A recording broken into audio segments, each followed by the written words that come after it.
dar início? Ok. Agradeço a todos que estão presentes aqui, que vieram nos prestigiar, que vieram prestigiar essa palestra aí do Dr. Paulo, do IBSP, tá? Vou falar um pouquinho para vocês, quem não conhece a Orthoservice. A Orthoservice é um hospital ortopédico, né?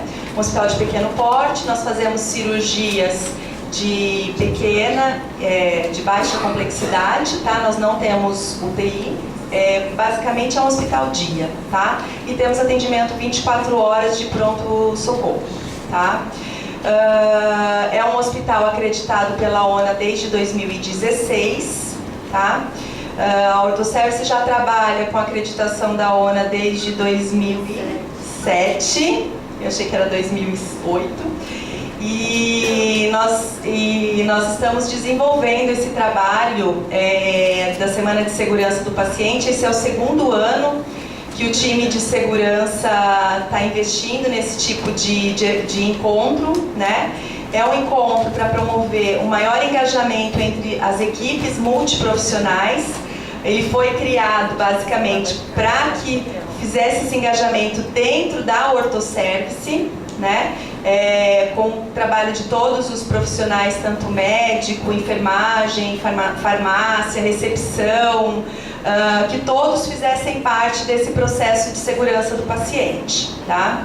E nesse segundo ano, nós quisemos fazer um evento um pouquinho maior, né?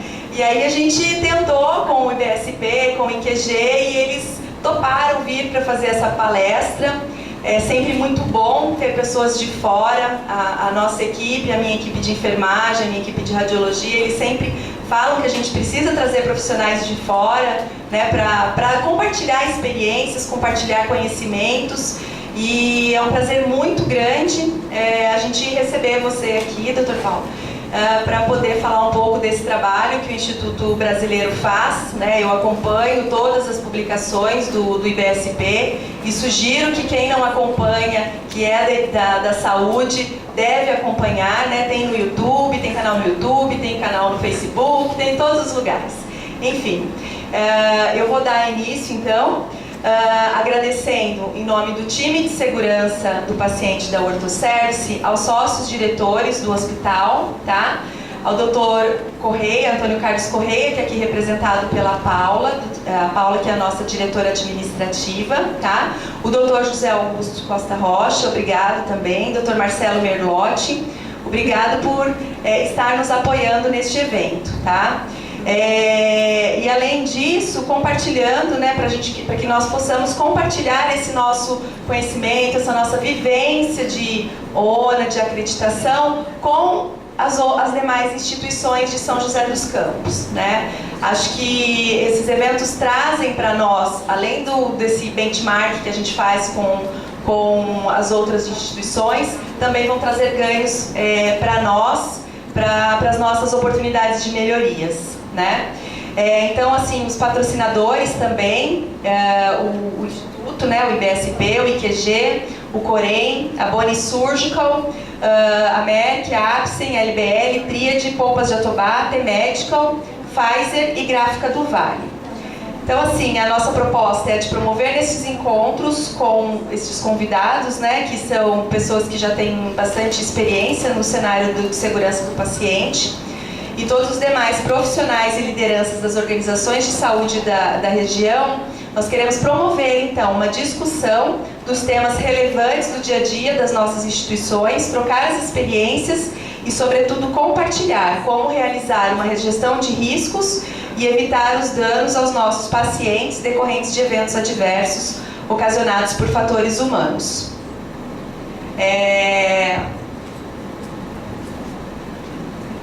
Neste momento eu apresento a vocês, então, chamo ao palco o Dr. Paulo Oliveira, que é farmacêutico, formado pela Universidade de Mogi das Cruzes, consultor jurídico e de projetos do IBSP, mestre em qualidade e acreditação para gestão de riscos em processos da cadeia medicamentosa. Se tiver mais alguma coisa. Obrigado.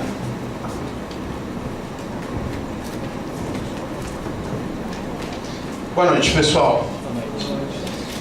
Bom, primeiramente dizer que é sempre uma satisfação muito grande para a gente do Instituto poder estar diante de pessoas engajadas nessa causa, né? A gente fala que isso é uma bandeira que nós levantamos e para algumas pessoas é difícil entender, mas o fato é que segurança do paciente realmente ele deve ser um valor inegociável dentro das instituições. Mas hoje ainda são poucas as instituições, tem 10% das instituições espalhadas pelo país falam, respiram segurança do paciente, né? Então, nós nos sentimos totalmente responsáveis em cada vez mais pulverizar essa informação e levar pelos 4 cantos do país. Eu comentava ainda há pouco com um colega que a gente tem clientes no Pará, e quando a gente foi falar de segurança do paciente lá, realmente algumas pessoas falaram: não, mas isso aí a gente não precisa não. Ah, esse negócio de evento adverso não acontece aqui não, né? Eu falei, é verdade, acontece lá no Canadá, na Austrália, né, nos Estados Unidos, no seu hospital não acontece. Mas enfim, vou concluir aí a minha apresentação. A Vanessa já falou, eu sou farmacêutico, eu fiz pós-graduação na área de auditoria, depois fiz mestrado em qualidade e acreditação. Eu atuei bastante tempo como avaliador, inclusive do próprio IQG. Comecei a fazer avaliação em 2009, fiquei 10 anos trabalhando com gestão de farmácia e suprimentos. Aí o hospital que eu trabalhava, ele passava pelo processo de acreditação, eu me interessei por aquilo, fui querer conhecer um pouquinho mais, me tornei avaliador em 2009, fui como avaliador até 2012, pelo próprio IQG, eu fazia tanto o ONA quanto o Accreditation Canada. Depois eu fui ser gerente de qualidade de uma rede de hospitais de São Paulo, fiquei lá até 2016, meados de 2016. Saí da rede de hospitais São Camilo. Depois eu comecei a trabalhar como educador e avaliador da Joint Commission International e hoje também faço parte do corpo de avaliadores e educadores agora da metodologia norte-americana, né? E sou consultor de projetos, gestor de projetos do Instituto Brasileiro para a Segurança do Paciente. E o ano passado nós fundamos a Quality Experience também. A Quality Experience é uma empresa que ela desenvolve questionários de auditoria. Então eu vou fazer uma verificação de bundles, de protocolo de segurança, cirurgia segura, enfim. E a gente sabe a dificuldade que é, né? Eu, enquanto gerente de qualidade, eu sabia a dificuldade que era de a gente executar essas auditorias assistenciais, tabular esses dados, interpretar estes dados. Então a gente montou a Quality com esse objetivo de informatizar, de automatizar estes relatórios de auditoria. Em 2016 eu tive a grata satisfação de receber um prêmio na Feira Hospitalar, como sendo reconhecido uma das 5 pessoas mais influentes na área da saúde internacional, no que diz respeito à qualidade e segurança do paciente. Bom, então a Quality eu já falei um pouquinho para vocês, ela desenvolve esses questionários de auditoria, né, e para todo o sistema de saúde, sejam checklists, auditoria clínica, enfim. E o Instituto é totalmente engajado na questão da qualidade e da segurança do paciente. Tem um videozinho aqui de 2 minutos para aquelas pessoas onde o termo qualidade, o termo segurança do paciente pode não ser tão familiar. Eu vou passar aqui um vídeo de 2 minutinhos e para que a gente consiga... O que aconteceu? Eu não me dou muito bem com... acho que está aqui. Para a gente poder alinhar o que é a segurança do paciente. Perto de você, um bebê terá uma infecção hospitalar por uma bactéria letal. O pai deste bebê sofrerá uma complicação de uma cirurgia e precisará de diálise para o resto da vida. E a avó, que é diabética, entrará em coma por receber uma dose errada de insulina. Estima-se que 1 a cada 10 pacientes internados sofrem incidentes como estes, que infelizmente são causados por falhas nos hospitais. Significa que por ano, no Brasil, mais de 1.700.000 pacientes sofrem eventos semelhantes. um número suficiente de pessoas para encher 22 Maracanãs. Mas o mais preocupante é que mais de 220 mil pacientes irão morrer por ano no Brasil por estes eventos adversos. São mais mortes do que as causadas por acidentes de carro, AIDS e até mesmo câncer de pulmão ou de mama. Mas médicos, enfermeiros, fisioterapeutas e outros profissionais são comprometidos em cuidar das pessoas, certo? Exato! Eles não têm intenção de causar o mal a ninguém. Mesmo assim, erros podem acontecer, porque errar é humano. E isso ocorre porque a assistência à saúde é uma atividade complexa e nem profissionais, nem hospitais conseguem fazer com que tudo dê certo a todo momento.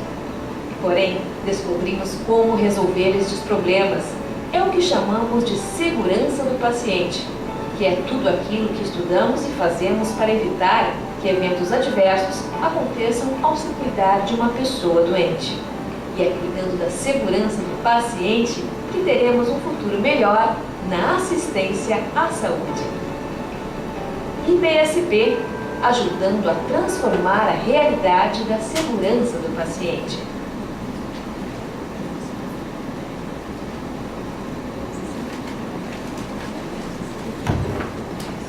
Bom, é isso daí. A gente... A todo momento, incidente relacionado à assistência ao paciente, falando que eu não me dou muito bem com essas negócios de tecnologia. ou o paciente cair da cama, acontece nos hospitais do mundo. Nos Estados Unidos, a ocorrência de erros que causam dano aos pacientes é de 3,7%. Já no... Vamos fechar aqui para não dar mais problema. Bom, vamos lá, retomando então. A nossa função é justamente essa, trabalhar cada vez mais essa questão da qualidade e da segurança do paciente. O IBSP é uma instituição privada, a gente tem algumas parcerias onde a gente desenvolve conteúdo técnico, tanto para hospitais, para a indústria farmacêutica. A gente tem uma parceria muito bacana com a própria Organização Nacional de Acreditação. Hoje mesmo eu estava no estúdio da ONA lá gravando um curso que a gente está fazendo em conjunto. Na verdade, nós já temos 3 cursos em conjunto. Fazemos parte do Conselho Técnico da Organização Nacional de Acreditação, com o intuito realmente de cada vez mais aprimorar esse programa de qualidade e melhoria. Falar de segurança do paciente não é uma coisa muito nova, né? Talvez novo para alguns, mas se a gente puxar um pouquinho na memória aí, durante a nossa formação, vamos chegar lá em Florence, né? Que tentava padronizar algumas práticas, porque ela percebia que quando o médico operava um paciente tinha um resultado, o outro médico operava tinha outro. Então deixa eu escrever o que cada um faz e aí a gente vai avaliar isso daí, né? Ernest Coldman, um cirurgião, na década de 1910, implantou os primeiros critérios mínimos para acreditação hospitalar. Eles tentaram certificar, né? Visitaram quase 700 hospitais nos Estados Unidos e nem 80% deles não atingiam esses mínimos padrões necessários, né? Então a gente tem uma linha. Em 1999 a gente teve o primeiro hospital aqui no Brasil a ser acreditado, que foi o Albert Einstein, pelo próprio programa da Joint Commission. Em 2001 nós tivemos o primeiro hospital certificado pela ONA, que foi o Hospital Santa Paula, em São Paulo. Em 2011 foi a fundação do IBSP. Em 2015 nós tivemos o nosso primeiro simpósio internacional. Em 2016 nós tivemos... Perdão, em 2015 a gente teve essa primeira mobilização. Em 2016 o nosso primeiro simpósio. Em 2017 o nosso segundo simpósio internacional, onde nós tivemos a honra de receber o professor René Amalbert, um médico francês, o papa da gestão de risco no país, né? René Amalbert foi o criador do protocolo de Londres. Para quem não sabe, é uma das principais ferramentas para a gente poder fazer análise de evento adverso. E este ano, 2018, nós teremos a honra novamente de receber, só que agora, o Papa da Segurança do Paciente, que é o professor Charles Vincent. Ele é um psicólogo e as principais referências de segurança do paciente é do professor Vincent. Bom, como eu falei, o IBSP ele existe com a finalidade de a gente reduzir esses danos evitáveis, ajudar as instituições a trabalhar essa questão dos danos evitáveis, né? Errar é humano, sim, mas a gente reconhece também que a complexidade das instituições de saúde promovem ou dificultam, né, muitas vezes essas interações entre processos, é o start inicial para estes eventos adversos. E também a gente faz trabalho na área de educação, a gente tem coaching para os principais executivos das instituições, ajudamos as instituições a instalarem aí os seus núcleos de qualidade e segurança do paciente, implantamos programas de gestão por processo nas instituições, porque a gente entende que é você reconhecendo o processo que você começa realmente a tomar conta, né, da gestão do seu negócio. Trabalhamos também a parte educacional de uma forma bastante extensa, geramos conteúdo científico, né? O Instituto, o primeiro trabalho do Instituto foi justamente fazer pesquisa, né? Então, todos nós temos o pezinho lá na academia ainda, apesar da vasta experiência que temos na prática, né? Pelo menos aí 15, 20, 30, 40 anos, se a gente pegar os nossos fundadores, mas a gente precisa sim ter isso muito bem alinhado a conteúdo científico, né? A base nas evidências científicas.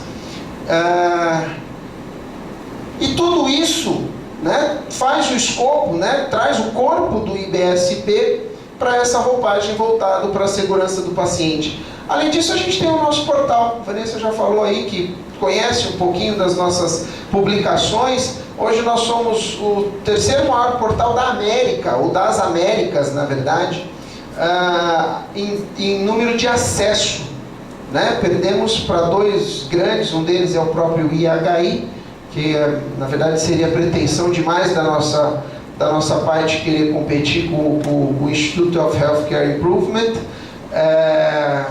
Mas enfim, conteúdo gratuito, disponível para qualquer um que queira acessar. Então, já falei um pouquinho, somos líderes de acesso e também estamos aí na mídia de forma bastante explícita. Bom, falar de qualidade e segurança, vamos lembrar aí de dois mestres aí, a Dona Bedian, que fala que a qualidade é a obtenção dos maiores benefícios ao menor custo. E, né, mestre e discípulo aqui, falando que para segurança do paciente é tudo aquilo que a gente estuda e pratica para reduzir a casualidade ou eliminar os eventos adversos, né?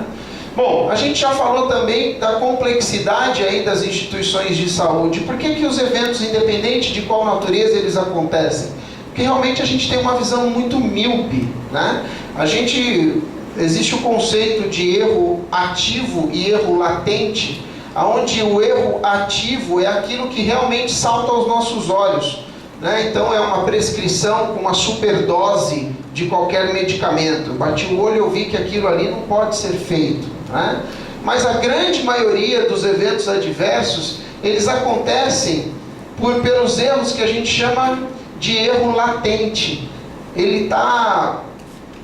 Obviamente que todos, né, são impulsionados aí pela própria falha humana, mas a dificuldade e a diversidade de pessoas e processos envolvidos, né, acaba tornando isso um pouco mais explícito.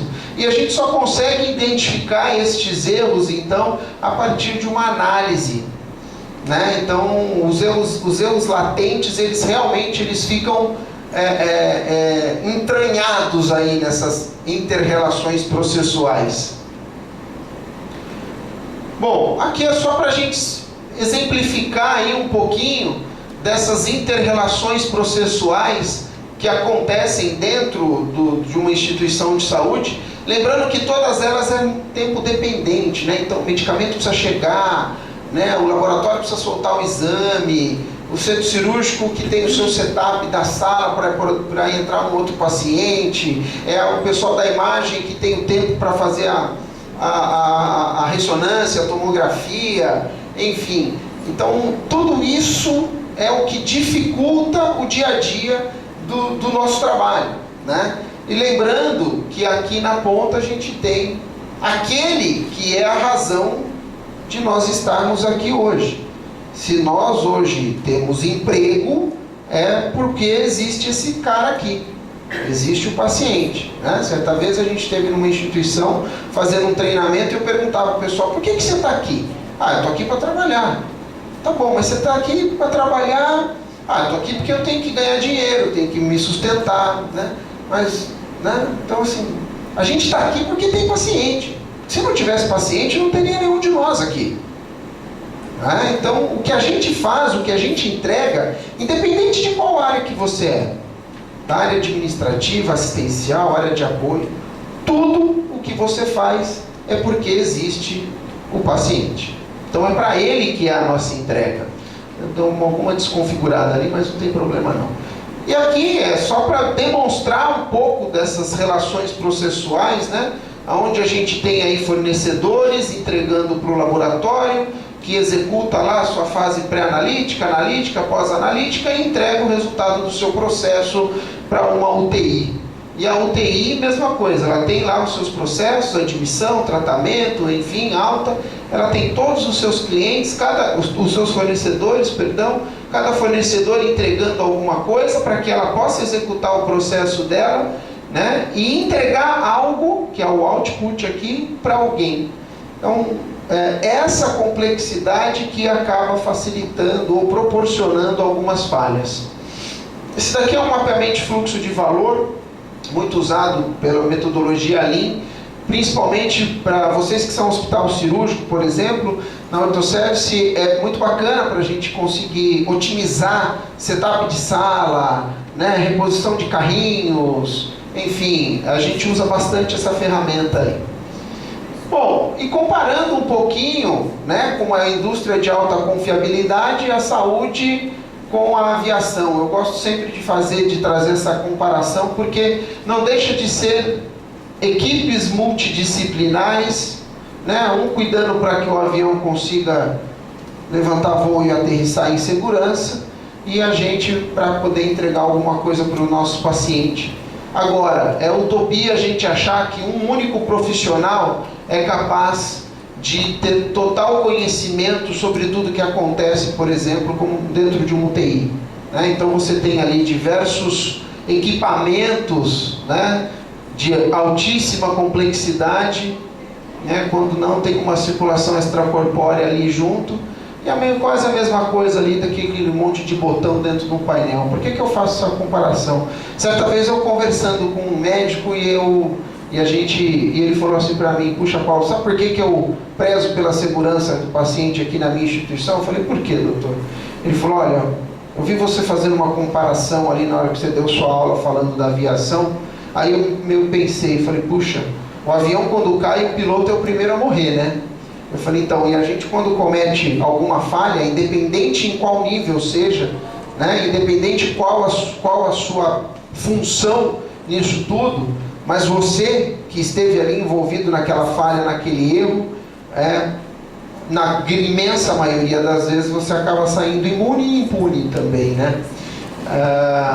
E o detalhe, eu falei para ele, falei: doutor, você esqueceu do principal. O que acontece quando um avião, quando acontece alguma coisa? Se alguém já teve, eu já tive essa experiência mais de uma vez de ter problema em voo, até porque a gente viaja bastante, enfim, mas é uma experiência que eu não aconselho ninguém a passar por ela não. Mas quando tem algum problema, né, o piloto é o que menos faz alguma coisa ali, né? Quem assume realmente o avião, o voo, são os engenheiros de voo, controladores de voo, que nem no avião estão, né? Diferente numa cirurgia, né? Onde a gente tem a soberania, claro, do profissional médico, executando ali como principal ator do negócio, Mas a gente precisa entender que cada saber ele também pode contribuir muito, né, para que aquele paciente ele saia, a gente entregue ele para a sociedade minimamente melhor do que quando ele chegou. E aí eu trago dois exemplos aí. Esse daqui, vamos entender que é o famoso caso lá da vaselina, porque foi algo muito semelhante que aconteceu. Eu tinha 2 frascos semelhantes, idênticos, com rótulos, né, onde a gente não conseguia nem enxergar o que estava escrito. Tivemos a administração de vaselina na veia de uma paciente e a paciente foi a óbito, né? E aí nós tivemos a culpa e a punição àquela técnica de enfermagem. Agora, eu pergunto, a culpa é só dela? Né? E até para antecipar um pouquinho, eu pergunto novamente, quem é que permitiu que naquela instituição se invasasse vaselina no mesmo frasco que se invasava solução fisiológica? Né? Com certeza não foi ela, com toda certeza não foi a técnica de enfermagem que falou assim, olha, coloca a vaselina no mesmo frasco do soro. Né? Então, é esse exercício que a gente constantemente tem que fazer. E cultura punitiva na área da saúde, os estudos mostram que isso não dá muito certo não. Né? Então, você acaba criando o que aconteceu com ela, que foi a questão da segunda vítima. Né? Ela foi uma segunda vítima do evento que ela mesma participou. E esse daqui é um outro caso que aconteceu no norte do país. Eu conheci esse médico pela ausência ou pela falta de equipamento médico, né, de material médico hospitalar. Ele improvisou uma máscara para fazer uma nebulização, uma inalação no paciente, com garrafa PET. Eu não sei se está dando para vocês perceberem aí, mas isso daqui é uma garrafa PET. E ele acabou indo para o comitê de ética, inclusive, numa primeira instância, perdendo o direito de exercer a própria medicina. Aí ele falou, tudo bem, da próxima vez eu deixo o paciente morrer, então. Então a gente tem algumas inversões de valores que nós somos agentes transformadores e nós precisamos modificar isso daí.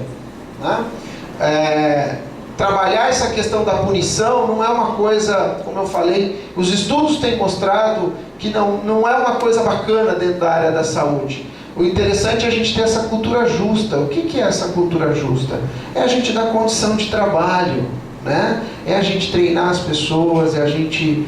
Né? Será que em algum momento foi falado para aquela técnica, ela tinha sido treinada, ela sabia que a vaselina era invasada na solução no mesmo frasco onde invasavam soluções fisiológicas? Como é que estava a condição de trabalho dela? Né? Enfim, então a gente precisa munir as nossas equipes com capacitações para que estes eventos, a gente possa minimizar estes eventos. E aí uma grande ferramenta de governança, que é a questão das auditorias. Hoje a gente vê muitos hospitais trabalhando fortemente a questão das auditorias.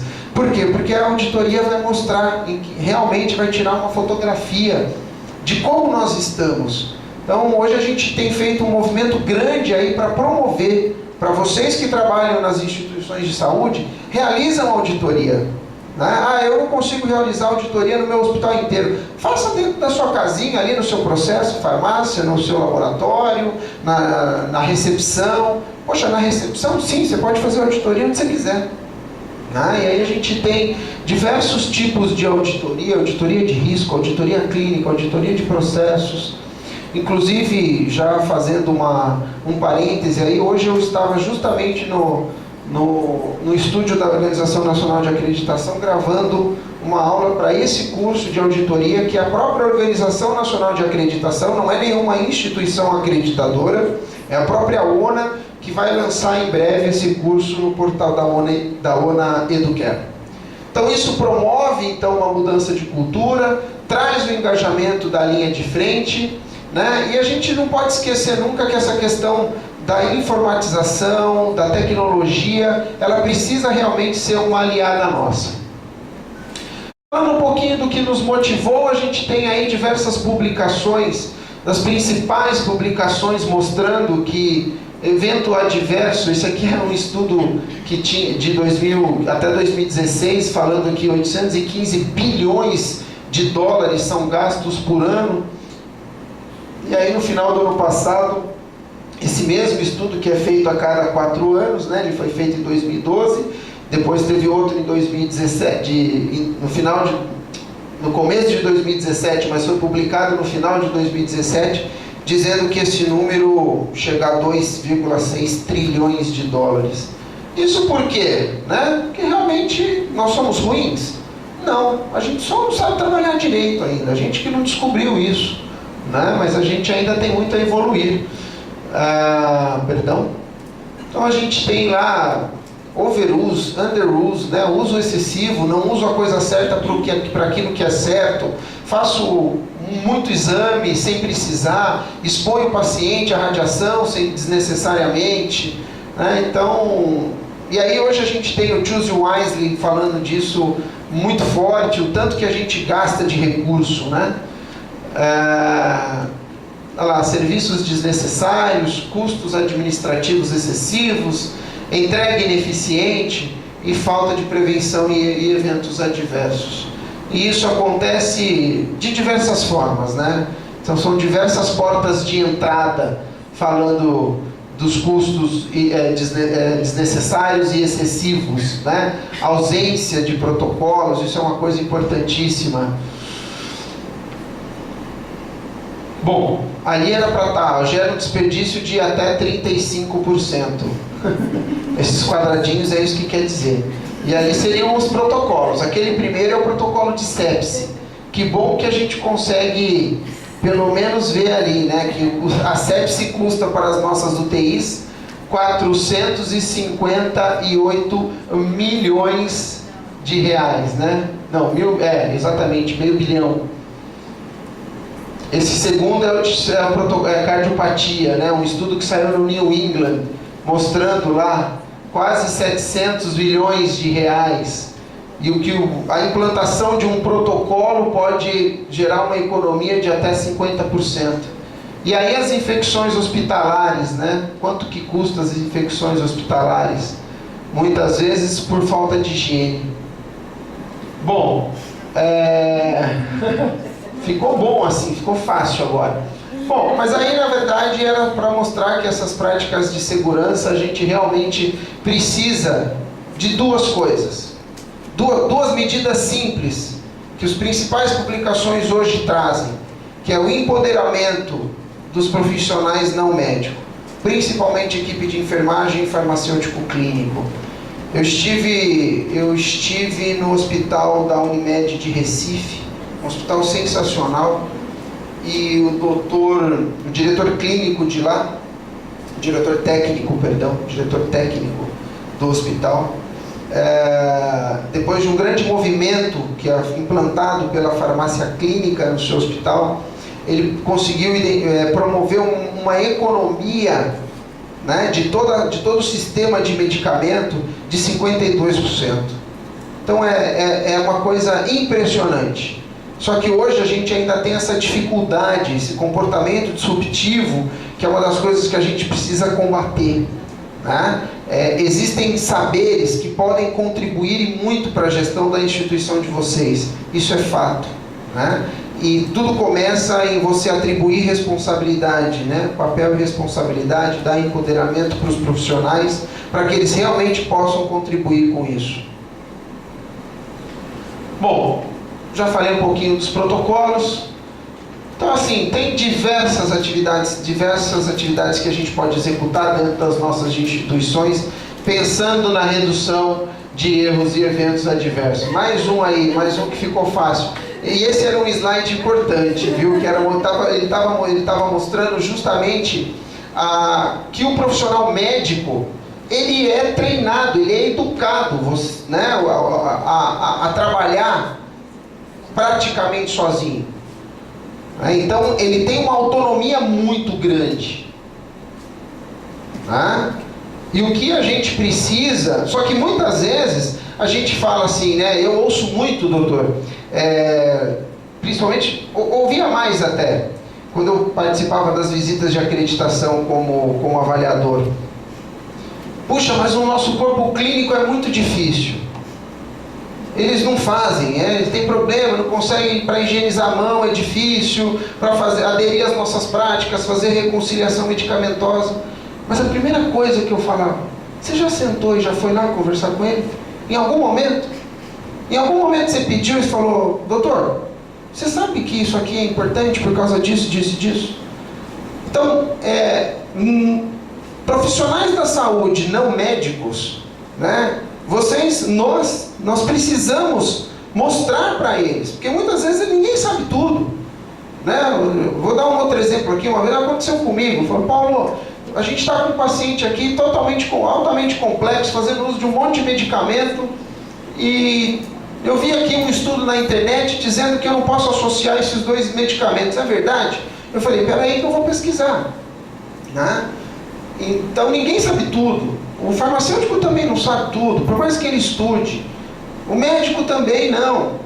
Só que a diferença durante a sua formação, das nossas formações, e que bom que tem essa diferença, né? A gente só precisa entender que nós profissionais nos completamos, só isso, simples assim, né? E muitas vezes, quando você imagina que o médico não vai te ouvir, vai lá, chega para ele e fala, doutor, olha, isso daqui, assim, esse medicamento com esse, sabia que é importante, sabe esse protocolo de cirurgia segura? Quando você prova que você está fazendo algo em benefício para o paciente que também é dele,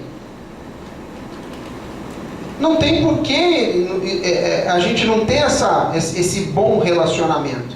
E acabar com esses comportamentos disruptivos que muitas vezes vêm da nossa própria, né, parte também dos profissionais não médicos. Isso daí é um modelo do CMM, né, que a gente mostra a questão da maturidade das instituições. Então isso é um quadro bacana para você ver aonde que você se encaixa nisso tudo aqui, né? E o que a gente busca, o que a gente precisa realmente é enxergar mais a distante, né? Entender que segurança do paciente não é simplesmente para a gente ter um quadrinho de certificado ali no nosso hospital, né? Para a gente realmente promover uma transformação na área da saúde. E eu sempre coloco as pessoas que têm a oportunidade de conviver, de aprender um pouquinho com isso, em tornar-se também um agente transformador. Isso aqui é uma dica, né? Eu não sei se vocês já tiveram a oportunidade de fazer a pesquisa de percepção de cultura de segurança.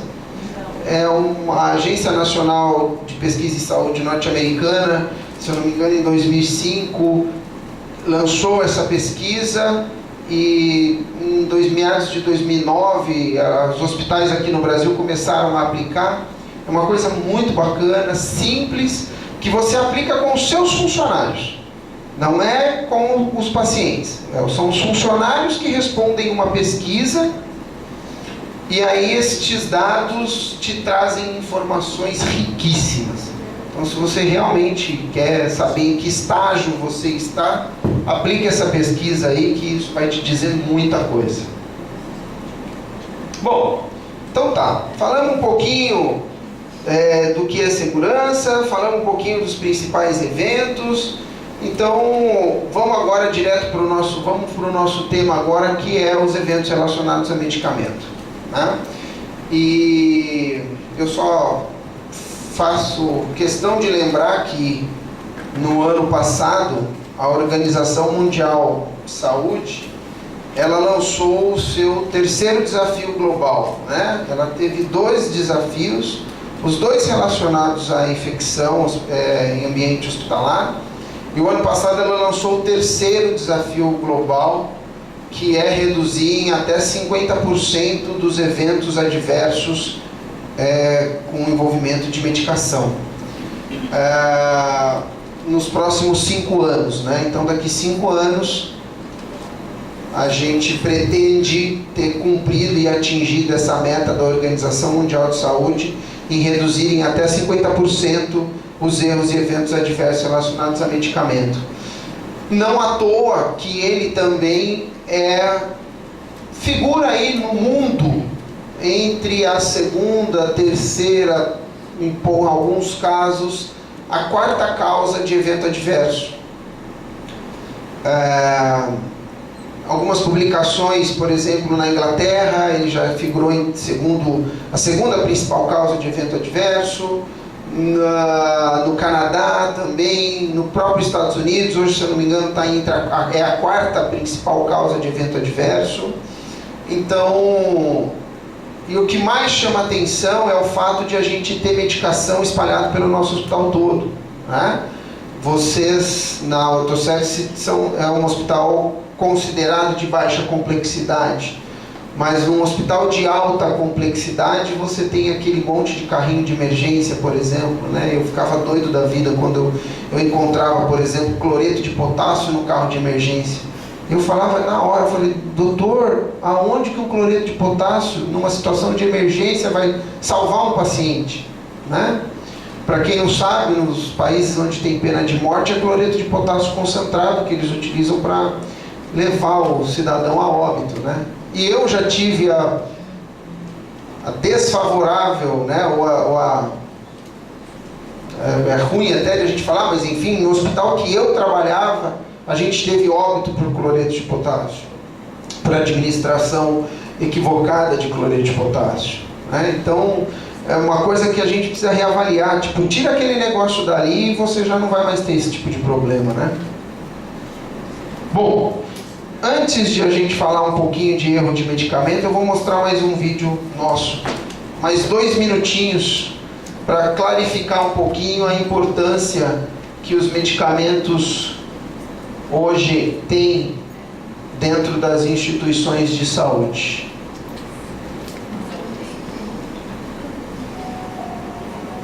Os problemas relacionados a medicamentos estão entre as principais causas de incidentes hospitalares no mundo.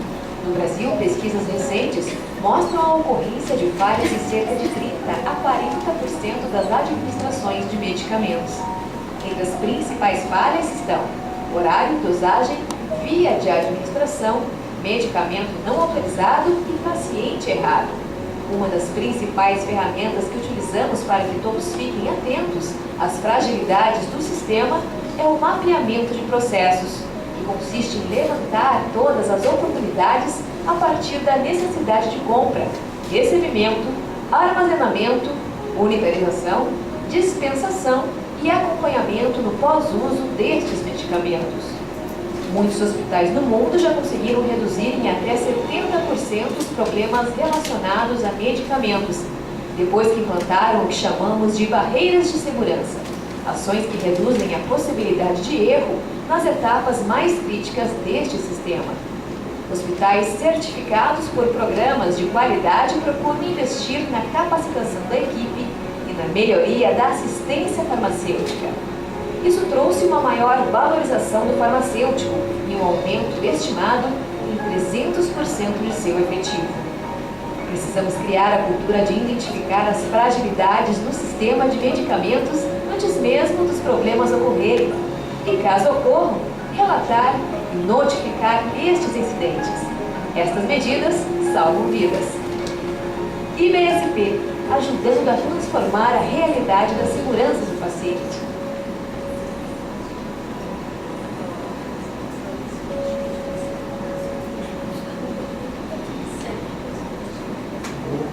Estou a cuidar de novo. Tem que aprender com o erro, né?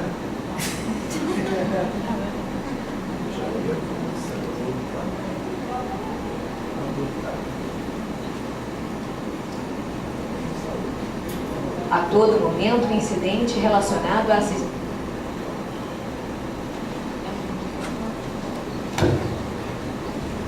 Bom, vejam que o fato de você conhecer um pouquinho, ou conhecer a fundo, na verdade, todo o seu sistema de medicamento, e aí eu chamo de sistema porque você tem o envolvimento de mais de um processo, não é só a farmácia, né, que está envolvida na distribuição do medicamento, né?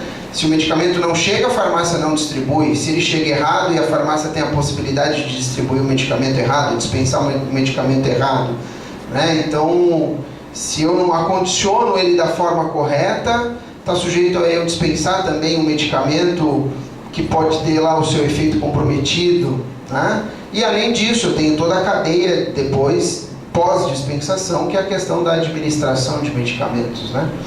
Então, a gente viu aí no vídeo que hospitais conseguiram reduzir em até 70% a partir do momento que eles se aprofundam um pouco mais do sistema de medicamentos, que eles estudam um pouco mais todo o fluxo de medicamento dentro da sua instituição. E isso também trouxe um aumento muito grande de efetivo de profissionais farmacêuticos nas instituições de saúde, né? Eu vou usar o exemplo dessa última instituição que eu trabalhei, apesar de eu trabalhar como gerente corporativo de qualidade, mas eu lembro quando eu cheguei no hospital, é uma rede, são 3 hospitais, aproximadamente 900 leitos, nos 3, contando aí, contabilizando os 3 hospitais, alta complexidade, nós tínhamos 16 farmacêuticos nas 3 unidades. Eu saí de lá em 2016 com 70 farmacêuticos, se eu não me engano, 60 e poucos farmacêuticos, né? Então, realmente, se você tem a necessidade de colocar, de se aprofundar um pouco mais nisso, é importante que você tenha mão de obra qualificada, né? E isso vai realmente trazer resultado para você a médio e longo prazo.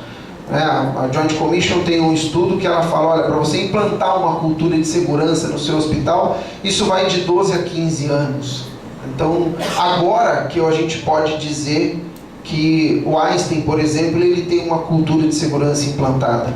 Ele é perfeito? Ele está imune de evento adverso? Na verdade, ele está muito longe disso. Eu conheço um monte de barbáries que acontece lá. Mas o que a gente não pode dizer é que eles não gerenciam risco, né? Então, uma instituição que participa de programas de acreditação, como no caso de vocês, da própria Ortocef, vocês estão... A gente, no mínimo, entende que vocês estão preocupados com isso, né? E estar preocupado com isso é um passo gigantesco, né? Só que a gente ainda tem muita violação de processo. O grande problema da saúde é esse, das instituições hospitalares principalmente. É essa maldita palavrinha, violação. A gente a todo momento está violando o sistema. A todo momento a gente viola. E isso, na hora que a gente menos espera, culmina num evento adverso grave. Também não é de hoje, né? Temos esse cidadão aí, Paracelsus, que em 1500 ele falou: o que diferencia o medicamento do veneno é só a dose. E aí a gente tem, né, hoje o nome que foi falado, que tá em evidência aí, vamos falar um pouquinho daqueles medicamentos potencialmente perigosos, né, um medicamento de alto risco, de alta vigilância, sei lá, dá o nome que vocês queiram, mas tratem esse medicamento de forma diferente. Né? Tecnicamente, esse medicamento é conhecido como medicamento de baixo índice terapêutico. Por que é baixo índice terapêutico? Porque a sua dose terapêutica é muito próxima da sua dose tóxica, né? E é isso que Paracelsus já dizia: olha, se errou a dose, você pode matar o cidadão. E a gente tem aí o grande dilema, a grande frase de Hipócrates, né, que era lá o primo non nocere, né, ou seja, antes de você pensar em fazer bem, pense pelo menos em não fazer nada de errado, né? Pense em não fazer mal, né? Então, primeiro tem que ter a consciência, eu não vou fazer mal, né? Para depois eu pensar em fazer alguma coisa boa. E eu gosto muito dessa frase aqui também de Hipócrates, que ele fala: há verdadeiramente 2 coisas diferentes, saber e crer que sabe. A ciência consiste em saber, e crer que sabe está a ignorância, né? Então, eu creio que sei, ou eu tenho a certeza de que eu sei, eu estou respaldado pelas principais evidências, né? Então, saber e crer que sabe, são 2 coisas bastante diferentes. E aí, em 1999, a gente tem essa publicação, a gente cansa de ver, mas é sempre importante a gente trazer, né, o relatório, na verdade, né, do Institute of Medicine, mostrando aí que eles, né, o erro médico e aí eu não gosto muito desse termo, né? Erro da assistência à saúde. Tenho participado muito, está em muita evidência esses congressos de direito médico, e a gente tem participado frequentemente desses congressos de direito médico, inclusive dando consultoria para juristas, para fazer eles entenderem um pouquinho de segurança do paciente. E a gente já começa pelo termo errado, né? Erro médico, parece que a culpa é só do profissional médico, né? Aonde a gente tem, pelas próprias análises, né, muitas vezes eles são os menos culpados. Eu trouxe um exemplo, vou fazer um parênteses aqui, veio um exemplo interessante trazer. No penúltimo congresso de direito médico que eu fui em Recife, inclusive ele foi dentro do Hospital Português de Recife, só tinha juízes, advogados, médicos, enfim, e eu levei um evento adverso lá. Era um paciente que ele tinha um tumor de hipófise, e o médico ele tinha basicamente duas formas de acessar a hipófise, né? Ou ele rebate a calota ou ele faz a via pela narina, né? E esse médico tinha feito todo o exame de imagem e falou: perfeito, eu consigo acessar, né, pela narina, não preciso rebater o crânio, tranquilo. Resumindo, ele, na hora que ele foi fazer a via para acessar a hipófise, ele transfixou as duas carótidas, esse paciente sangrou quase até morrer. Ele não morreu, mas ele ficou totalmente sequelado, perda auditiva, perda de visão, enfim. E aí nós fomos chamados para analisar este evento adverso lá junto com a instituição. E naquela história de investigar, né? Até então era um médico que foi considerado barbeiro, né? Na hora de investiga, a gente conseguiu identificar que a broca que o médico tinha solicitado, não vou me lembrar agora, mas sei lá, era a número 11, e veio uma broca número 13, ou seja, uma broca de calibre maior, para ele fazer uma via totalmente sensível, pequena, para acessar um carocinho, uma azeitoninha dentro do nosso cérebro. Óbvio que foi atribuído a a principal, a causa raiz. Causa raiz não quer dizer a única causa, né? Mas foi a que motivou aquele evento trágico que aconteceu naquela instituição. Tudo isso para explicar o quê? Essa questão do erro médico, né? Então, esse erro ele foi compartilhado entre todo mundo, inclusive quem recebeu essa medicação, pelo enfermeiro que não identificou isso, quando se ele faz lá o sign-in, time-out, sign-out dentro da instituição dele, e eles conferem cada equipamento que lá tem, falam: opa, peraí, parou, tem uma broca errada aqui. E para uma coisa tão sensível que é você fazer uma via, e depois eu fui lá conversar com um cirurgião top aqui de São Paulo, né? E ele falou: olha, Paulo, a diferença do calibre, né, do diâmetro da broca, dá uma pressão completamente diferente na minha mão. Completamente diferente na minha mão. E é claro que isso pode ter trazido uma certa insegurança ali para mim, mas eu sou tão confiante, eu já fiz mais de 100 cirurgias dessas. A confiança é sempre a mesma, eu nunca tive esse evento. Nunca aconteceu isso comigo. Eu falei: pois é, doutor, pois é, né? Então, aí vem essa questão do errar é humano, né? Mas pelas próprias condições, e principalmente a gente mudar um pouco esse termo, né, de erro médico, eu não gosto muito disso aí não. Mas enfim, vamos para frente. Bom, e aí então, recentemente, agora no finalzinho de 2017, teve um estudo dizendo que você conhecer a sua cadeia medicamentosa a fundo e você definir práticas de segurança para cada etapa da sua cadeia medicamentosa, você consegue no mínimo reduzir em 35% os seus problemas relacionados a medicamento. É diferente o conceito de problemas relacionados a medicamento e de evento adverso, né? Mas muitos dos eventos adversos são ocasionados pelos problemas relacionados a medicamento. Então a primeira coisa que eu falo sempre para as pessoas, olha, eu quero implantar um serviço de farmácia clínica. Inclusive a Vanessa estava me dizendo que vocês têm um serviço de farmácia clínica muito bacana aí no hospital. O quero ter a oportunidade um dia de poder conhecer e poder divulgar, principalmente para a gente poder compartilhar as boas experiências. Mas toda vez que eu sou chamado para ajudar alguma instituição a implantar um serviço de farmácia clínica, eu sempre pergunto, mas como que está a sua cadeia medicamentosa como um todo? Né? Porque não tem farmácia clínica sem o medicamento.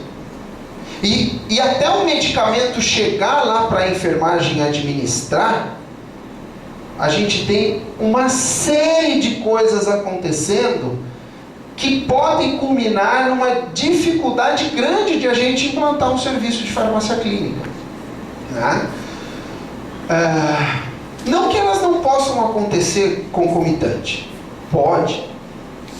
Teve um estudo muito bacana da Sociedade Americana de Farmácia Clínica mostrando justamente isso, que você não precisa esperar você ter uma cadeia medicamentosa segura para você implantar o seu serviço de farmácia clínica. Mas vejam lá, teve um outro estudo, né, depois do próprio Institute of Medicine, que mostrou que o erro de tratamento, e aí a gente também entendendo o medicamento como principal insumo terapêutico, né? Nas falhas, administração, dose ou utilização de medicamento, né? A utilização a gente entende aí pela própria administração do medicamento, mostrando que realmente isso é um problema ativo nas nossas instituições, mas que as ocorrências, né, que os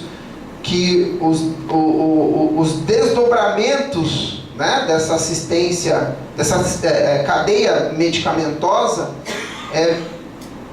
a gente piscou o olho e está acontecendo um evento nas nossas instituições.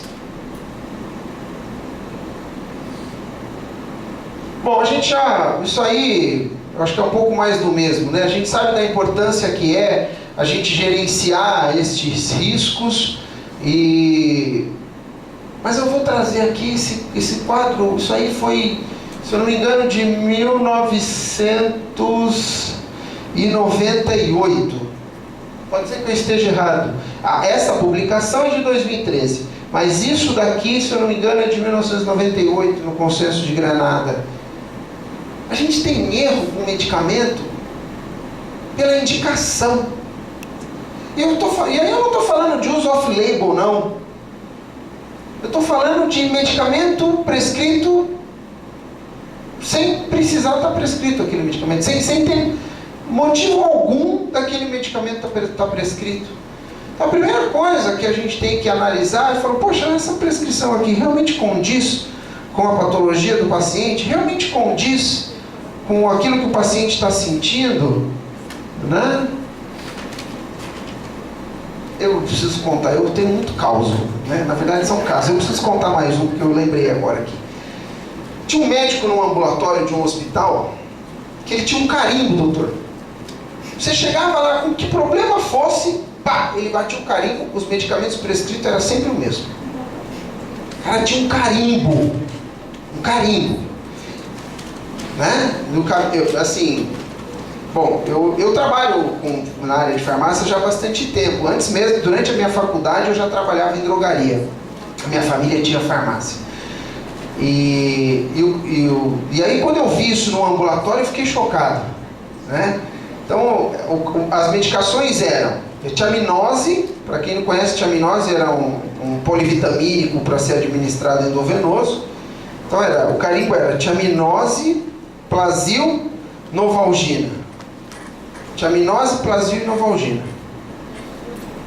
Gente, 90% dos pacientes que saíam do ambulatório daquele médico saía com essa receita, com esse carimbo.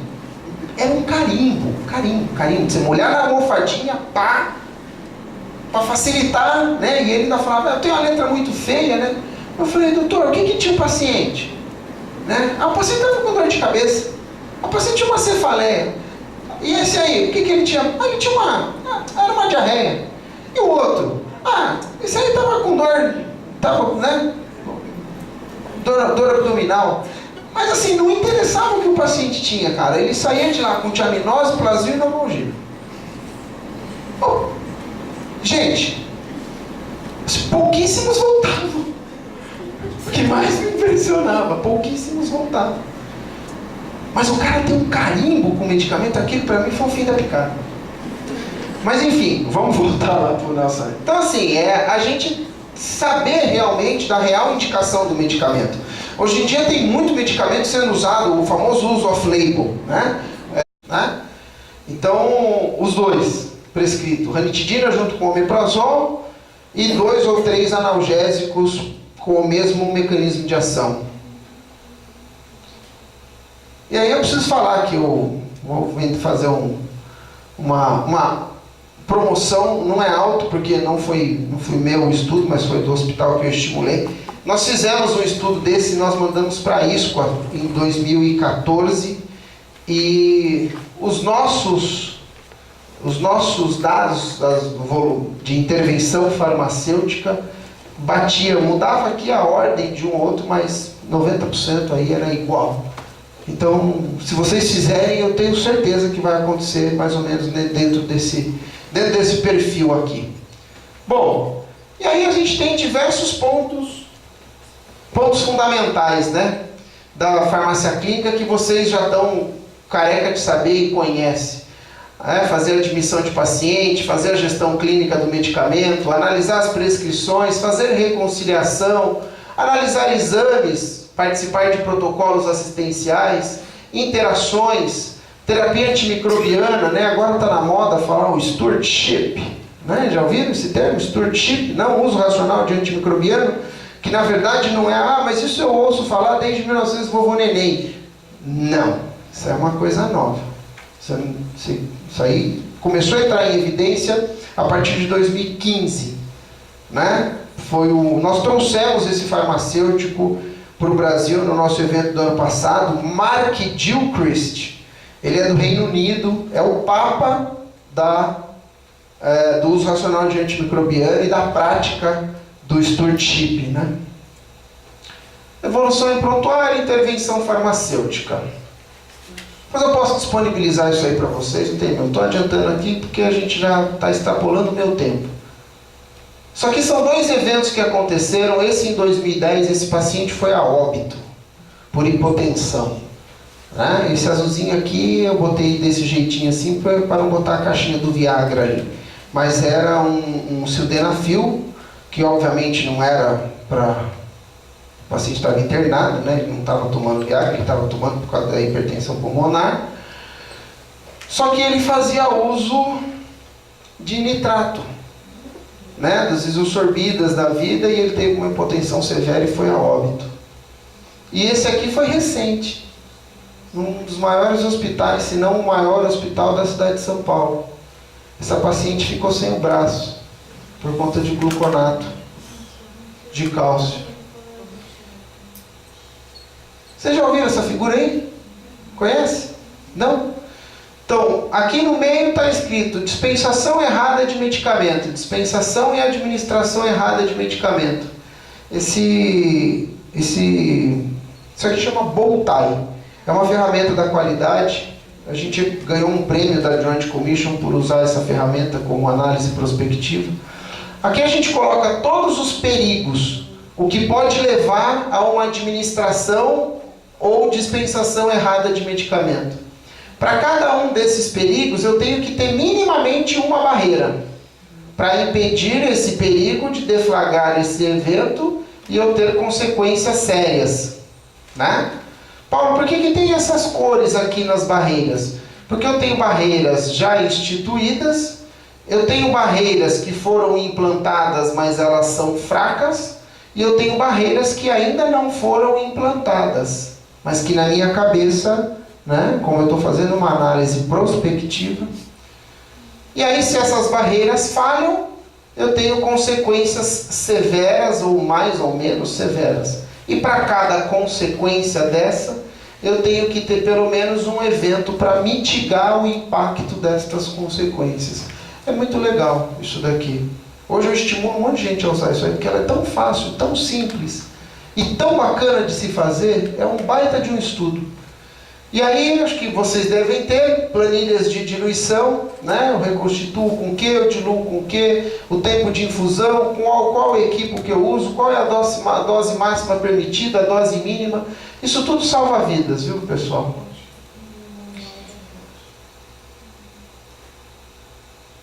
Bom, eu quero ir logo para os eventos, em virtude do adiantado da hora. Tá aí. 2 eventos adversos, graves, que aconteceram. Um lá nos Estados Unidos e outro aqui no Brasil. Esse evento aí foi aquele que eu falei. Depois eu posso disponibilizar a apresentação, tá? Não tem problema nenhum. Esse evento aí, este médico, ele prescreveu aquela 10 vezes a dose de morfina para 2 pacientes que foram a óbito. Fizeram o tal do disclosure com esses pacientes, com os familiares. Pacientes não, né? Porque os pacientes tiveram alta celestial. Mas com o familiar. Eles foram fazer a revelação do evento adverso para os próprios familiares, né? Dos pacientes. Falaram, olha, nós erramos. Nós somos culpados pelo óbito do seu ente querido. Por que aconteceu isso? Na verdade, ele prescreveu errado. Ele prescreveu, ele assumiu, eu prescrevi errado. Só que até chegar a essa conclusão, demorou bastante. E aí ele trouxe a responsabilidade para si e falou, eu me distraí, porque eu estava na internet, vendo notícias, ao mesmo tempo que eu fazia as prescrições médicas. E aí, ao invés de prescrever 10, ele prescreveu 100. 10 vezes mais a dose. E a farmácia? Por que a farmácia dispensou? E a enfermagem? Por que a enfermagem administrou? Né? A farmácia porque violou o sistema. E a enfermagem também porque violou o sistema. É por isso que eu falo, às vezes a gente cria processo para corrigir processo. Eu não sou favorável a isso. Uma coisa é você fazer um estudo, é aquela Boltai lá. Aquilo é um estudo. É um estudo prospectivo. Eu estou imaginando o que pode acontecer. É diferente do que eu ficar criando um monte de barreirinha para impedir as coisas de acontecerem. Por isso que é a questão da cultura da segurança. Por que a farmácia violou o sistema? A confiança é tanta no profissional que eles pegaram e dispensaram aquilo mesmo. E cadê a sua competência técnica em brecar aquilo ali? Eu estava falando esse negócio de criar processo para corrigir processo, porque eu queria chegar naquele ponto dos montes de certos lá, né? Começou com 5, depois foi para 9, depois fiquei sabendo que foi para 13. Eu falei, eu não quero nem saber dos 9, porque a gente não faz nem os 5 direito. Para que vai adiantar 9 certos? Eu não faço nem os 5. Eu não estou fazendo nem 5 direito, para que vai fazer 9, 13, 18? Não adianta. Né? Então todo mundo violou o sistema. O médico por uma distração, a equipe de farmácia por violação e a equipe de enfermagem por violação.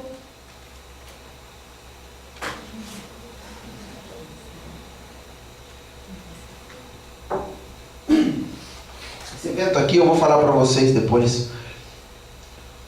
Digita o nome desse médico aqui, Dr. Eduardo Raia, no Google.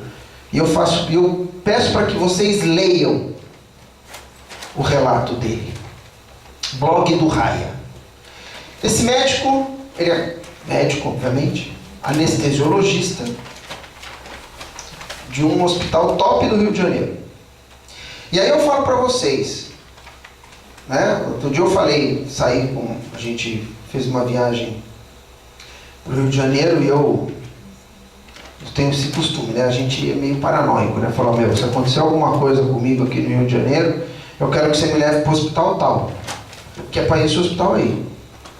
Casa de Saúde São José. É um hospital da congregação Santa Catarina. Eu fui avaliar este hospital 2 vezes. 2 vezes. Um baita de um hospital. Só que eu tive que ir uma 3ª vez lá. Depois. Porque meu chefe na época, Dr. Rubens Covelo, do IQG, pediu. Porque tinha acontecido esse evento aí lá. Esse médico, anestesiologista, do hospital, ele estava internado no hospital para fazer acho que era uma ureteroeletrotripsia. Expelir uns calculinhos renal lá. E aí, previamente à entrada dele no centro cirúrgico, o técnico de enfermagem chegou e falou: doutor, vamos fazer aí a produção hepática, porque o senhor vai, produção gástrica, porque o senhor vai fazer uso de antibiótico, blá blá blá. Tá, beleza. E aí, o paciente chegou, o técnico preparou a medicação, começou a administrar, mas administrou um tiquinho de nada. O que aconteceu com ele? Foi parando. Parando. E parou. Né? Só que com os olhos abertos, né? Ele parou com os olhos abertos. Em vez de fazer Nexium, ele fez Nimbium. Né? Em vez de dispensar em Nexium, dispensaram Nimbium. Um derivado do curare, paralisação total da musculatura, inclusive diafragma, parada respiratória, parada cardíaca. O próximo passo era o óbito. E ele conta, e ele fala que ele fala: olha, eu só não morri porque naquele mesmo momento eu estava com 2 anjos ali, que eram os médicos amigos que iam levá-lo para o centro cirúrgico. E na hora os médicos perceberam, mandaram sacar a seringa, né, já tentaram, né, pediram um antagonista, já começaram a ambusar, né, ventilar o paciente. Enfim, ele não foi a óbito, não teve consequência maior nenhuma, física. Mas o relato dele é sensacional. É emocionante, se você ler.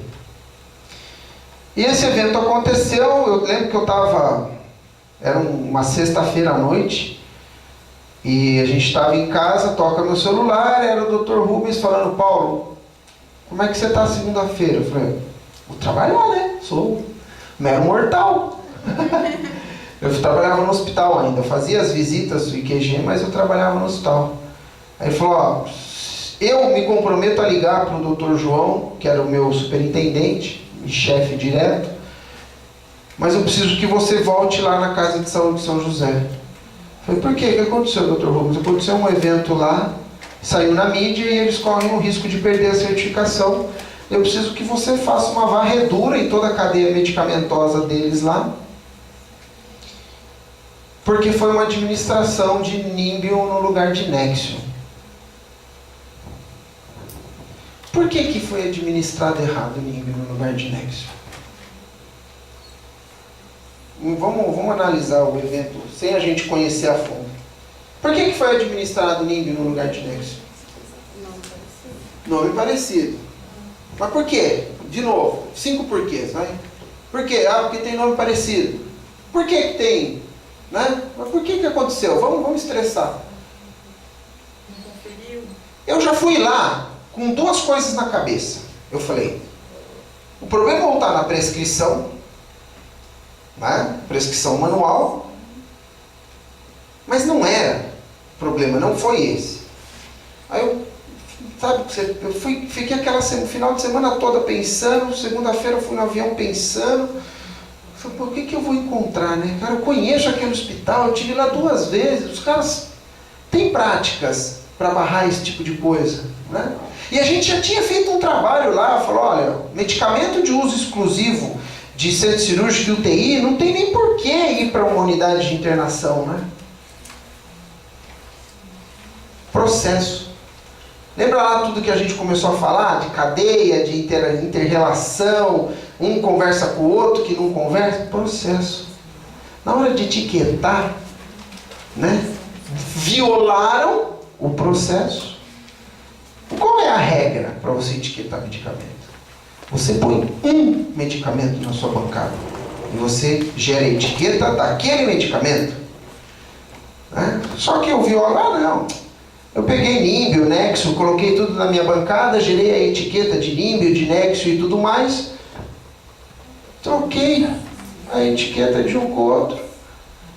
Eu achei que era Nexium, mas era Nimbio. O enfermeiro não conferiu. Aspirou Nimbio, administrou Nimbio e o cidadão quase morreu. Sabe o que eles fizeram depois desse evento? Foi muito bacana. Eu não sei se continua essa prática, né? Isso daí acho que foi em 2012, se eu não me engano. Eu não lembro mais. Mas acho que é 2012. 2011 foi o evento. 2011, está lá no jornal. A partir daquele momento, todo paciente que contactuava, que tinha, né? Eles entregavam a prescrição na mão do paciente. Senhor Paulo, nós vamos fazer o item 5 da prescrição. O que está escrito no item 5 da prescrição? Nexium. Ótimo, Senhor Paulo. Abro o medicamento, eu não dou a embalagem que eu faço, né, que eu produzo na farmácia. Eu abro e dou o produto, a ampola. Senhor Paulo, confere para mim, que medicamento é esse aqui? Nimbio. Desculpa. Entenderam? Pegar o negócio? Então assim, eles davam a prescrição na mão do paciente, rasgavam a embalagem que a farmácia coloca e entregam o produto na mão do paciente para ele conferir se é o mesmo medicamento que estava prescrito. Caramba, meu, mas se eu for fazer isso para todo mundo, eu vou atrás. Cara, segurança é segurança, meu irmão. Segurança é segurança. É isso aí. Um hospital certificado canadense. Tinha acabado. O Dr. Eduardo Raia, ele fala isso nesse relato. Ele fala como é que pode um hospital que acabou de passar por um processo de acreditação internacional, com todas aquelas burocracias que isso pede. Aí a gente foi lá, né? Falou, pô, o fato do hospital ser acreditado, isso não quer dizer que ele está imune ao erro. Não tem nada a ver uma coisa com a outra. Não tem nada a ver. Mas olha só, né? Então, errar é humano? Errar é humano. Nós somos seres humanos, nós somos falíveis. Mas existem práticas que a gente pode se apropriar para que, né, se internar, ficar internado no hospital não seja pelo menos 100 vezes mais perigoso do que voar de avião. Isso aqui é um estudo canadense, né? E assim, gerenciar risco não é a gente violar sistema. Isso faz parte de um sistema de governança. A segurança do paciente tem que estar dentro de um programa de governança. E aí eu trago uma frase para a gente encerrar do nosso diretor executivo. Segurança do paciente precisa ser um valor. Ela é inegociável. Isso quer dizer que a questão principal é melhorar a assistência para que seja mais segura do começo ao fim. Dr. José Branco, nosso diretor executivo. Gente, desculpa por extrapolar o horário. Eu quero mais uma vez agradecer aí a instituição por essa oportunidade. A gente fica falando, né? Eu fico dando esses exemplos, mas é tudo verdade, não é nenhum caso, é tudo caso. Tá? E me coloco à disposição, se vocês quiserem conversar um pouco mais, falar um pouco mais a respeito. E parabéns pela iniciativa, Vanessa, alta administração do hospital, porque eu acho que é assim que a gente consegue realmente transformar essa realidade. Nós somos agentes dessa transformação. Muito obrigado, boa noite para todo mundo.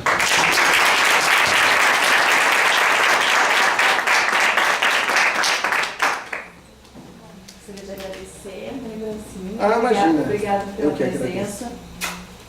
Pessoal, alguém quer fazer alguma pergunta para o Dr. Paulo? Fique à vontade. Um de cada vez, por favor.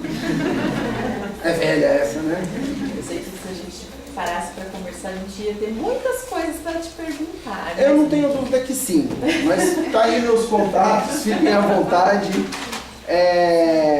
Mas eu acho que o mais importante de tudo isso, do que a gente vir aqui fazer uma aula expositiva, é realmente vocês incorporarem essa questão da segurança do paciente, né?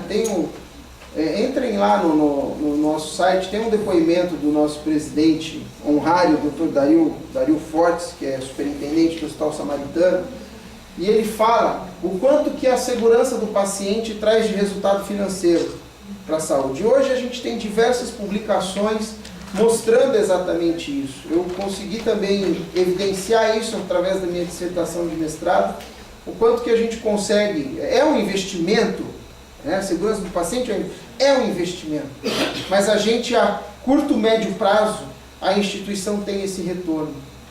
Simplesmente se for pelo fato de você melhorar a sua cadeia de suprimentos, né? E fora o quanto que os eventos adversos custam hoje para as instituições.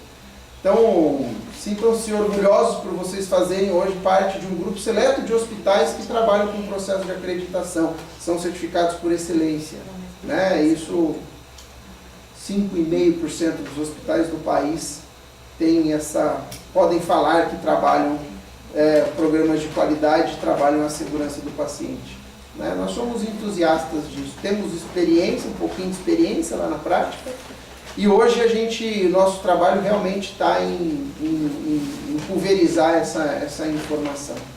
E fiquem à vontade para fazer contato. Convido a todos aí a participar do nosso seminário, do nosso simpósio internacional, que vai ser de 24 a 27 de abril, se eu não me engano. Professor Charles Vincent, pode falar se quiserem, peguem o nome da instituição, pode falar que o Paulo garantiu um desconto no hospital. A gente consegue, porque a gente sabe que hoje não é fácil para ninguém poder participar e investir, porque isso realmente é um investimento. E aproveitando que vocês são certificados pela ONA, fiquem de olho lá no portal da ONA Educare, que em breve, na verdade já tem 3 cursos em parceria com o IDSP rodando lá. Um é um curso de farmácia, então os farmacêuticos que queiram se aperfeiçoar aí. Outro é um curso de segurança do paciente, que a gente tem também dentro do portal da ONA. E talvez para o próximo mês, hoje eu terminei de gravar lá um curso que a gente vai falar de auditoria. A gente vai inclusive disponibilizar uma ferramenta para vocês fazerem auditoria dentro dos hospitais de vocês, né? E entrem nesse barco. O movimento da segurança do paciente não acaba nunca. Mais uma vez, muito obrigado.